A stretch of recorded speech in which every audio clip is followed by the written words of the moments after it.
आज हम डिस्कस करने जा रहे हैं सी प्रोग्रामिंग का सबसे इम्पोर्टेंट टॉपिक, इम्पोर्टेंट होने के साथ साथ सबसे complex topic, pointer in C.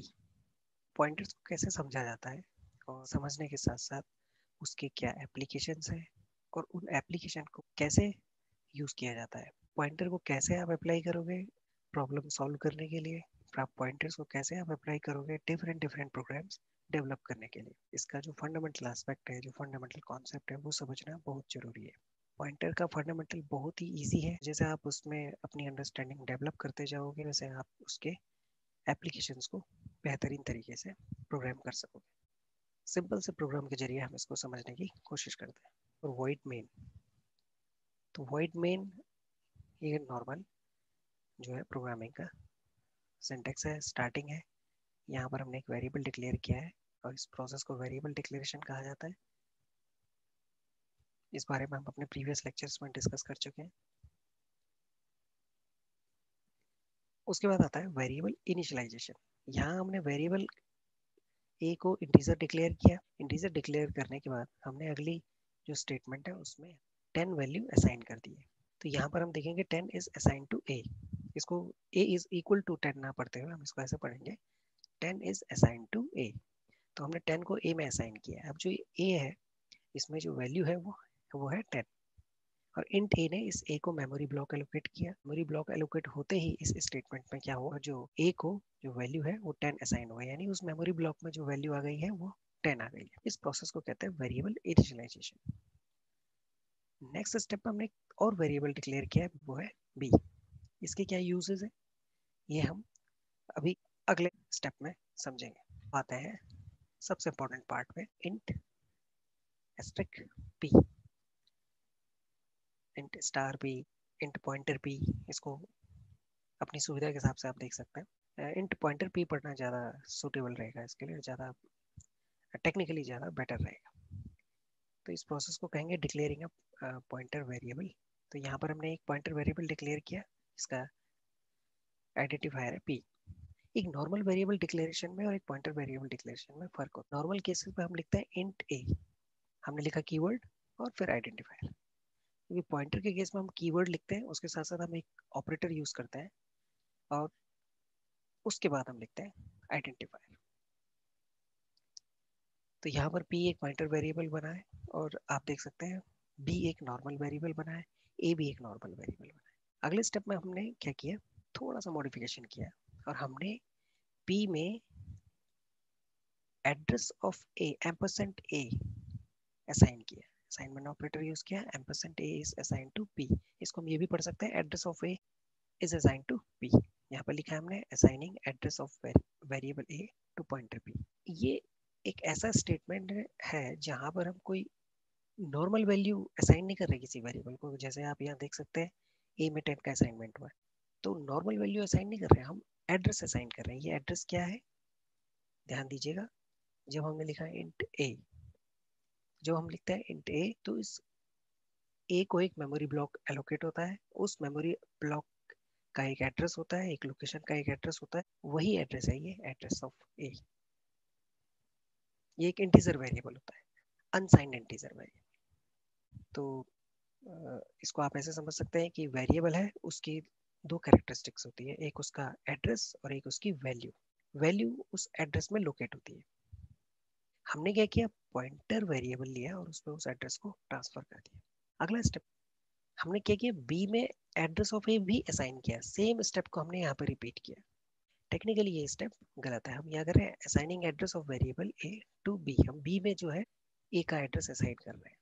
B ध्यान दीजिएगा एक नॉर्मल वेरिएबल, और हम इस वेरिएबल में एक को एड्रेस ट्रांसफर कर रहे हैं। ये स्टेटमेंट वैलिड स्टेटमेंट नहीं होगा, इसलिए हम इसको हटा देते हैं।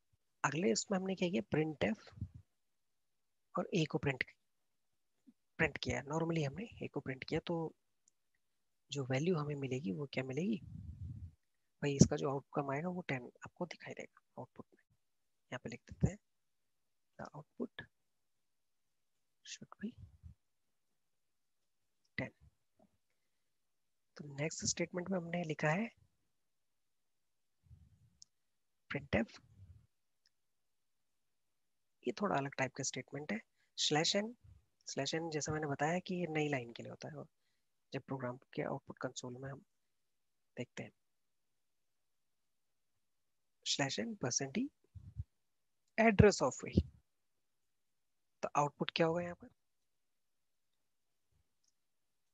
द आउटपुट शुड बी, या हम कहेंगे, ये भी कह सकते हैं विल बी एड्रेस ऑफ ए और 10, या ये कहेंगे एड्रेस ऑफ 10। जहां ये 10 वैल्यू स्टोर होगी मेमोरी में, ये उस मेमोरी लोकेशन को की जो एड्रेस है उसको हमें प्रिंट करके दे देगा। नेक्स्ट स्टेटमेंट, ये बी की बात हो रही है यहाँ पर। द आउटपुट विल बी, हमने बी को कोई वैल्यू नहीं दी है, इसलिए यहाँ पर कह सकते हैं कि भाई ये गार्बेज वैल्यू हो सकता है। गार्बेज भी हो सकता है, जीरो भी हो सकता है, it depends upon the compiler. तो ये कंपाइलर पे निर्भर करता है कि वो एक ऐसे वेरिएबल को क्या वैल्यू दी प्रिंट करने पर जिसको ना तो हमने कोई वैल्यू असाइन की है, ना ही स्कैनफ के थ्रू हमने उसको कोई वैल्यू इनपुट करी है।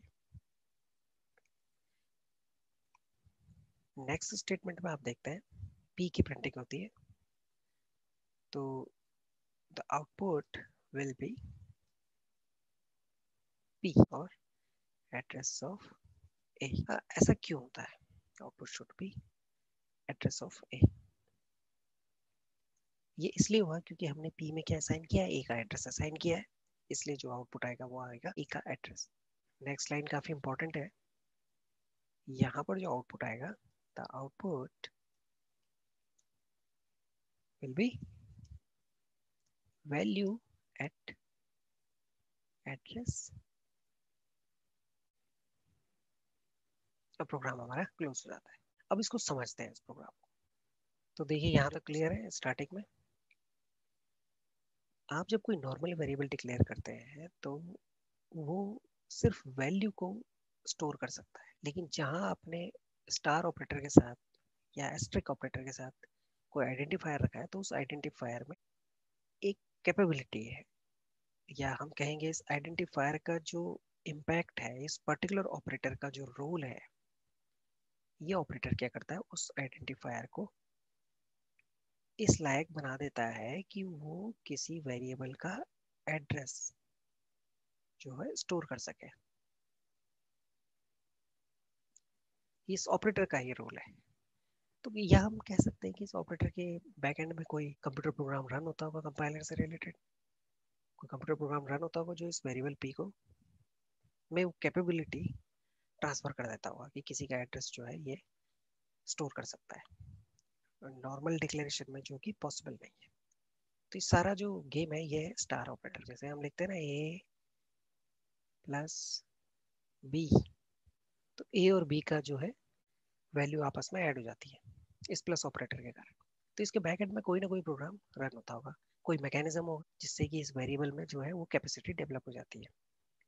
तो ये कंपाइलर का इंटरनल एनवायरनमेंट है।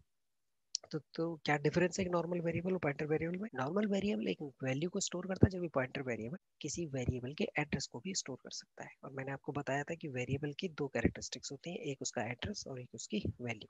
और इसी कारण से पी जो है ए का एड्रेस स्टोर कर सकता है, जो कि बी में नहीं हो पा रहा था। जब हमने बी में ए का एड्रेस स्टोर करने का कोशिश करी तो वो सक्सेसफुल नहीं रहा, उसमें एरर आ गई। अब देखते हैं कि भाई ए तो नॉर्मली प्रिंट हो गई, 10 प्रिंट हो जाएगी, एड्रेस ऑफ ए प्रिंट हो जाएगा आपका। यहाँ पर एड्रेस के लिए जो फॉर्मेट स्पेसिफायर है वो है %u। वो इसलिए है क्योंकि u मीन अनसाइंड इंटीजर, और एड्रेस जो होता है अनसाइंड इंटीजर होता है। अनसाइंड इंटीजर का मतलब उसकी नेगेटिव वैल्यूज नहीं होती।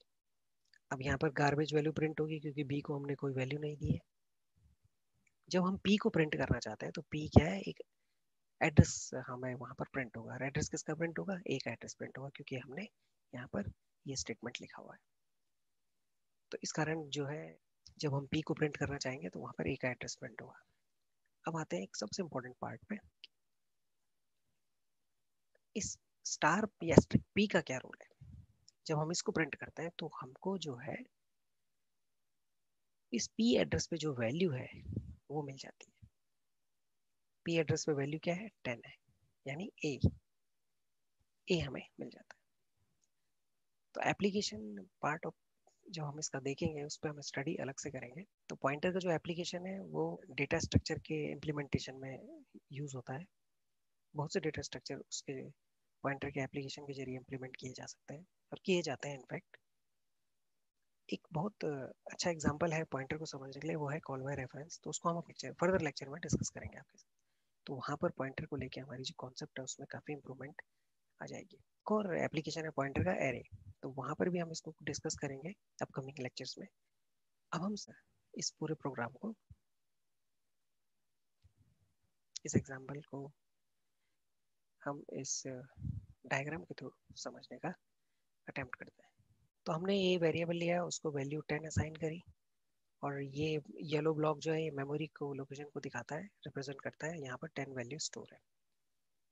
एड्रेस ऑफ ए, ये मेमोरी में दूसरी लोकेशन में इसका एड्रेस स्टोर हो जाता है। ये जो एक्स एक्स है ये एड्रेस को रिप्रेजेंट करता है, और जो यहाँ पे 10 स्टोर है, इस स्टोर्ड लोकेशन का जो इंडेक्स है वो है एक्स एक्स एक्स एक्स।